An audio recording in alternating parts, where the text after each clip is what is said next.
রিজিক শুধু টাকা নয়, রিজিক হল শান্তি, সন্তুষ্টি আর জীবনের বরকত।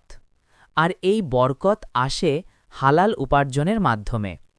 ইসলাম বলে, যে উপার্জনে প্রতারণা নেই, সুদ নেই, হারাম কিছু নেই, সেটাই আসল হালাল রিজিক।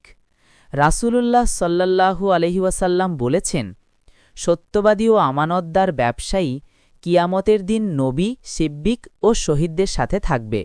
তিরমিজি। আজকাল সহজে টাকা আনার হাজার পথ আছে, কিন্তু হালাল পথ কঠিন হলেও এটাই আল্লাহর কাছে গ্রহণযোগ্য। হালাল রিজিক কম হলেও তাতে বরকত থাকে, আর হারাম রিজিকে অশান্তি, ভয় আর অস্থিরতা। চেষ্টা করুন, দোয়া করুন আর হালাল রিজিকের পথে থাকুন। আল্লাহ বরকত দেবেন এমন পথে যা আপনি ভাবতেও পারেন না। ইসলামের আলোয় বদলে যাক জীবন।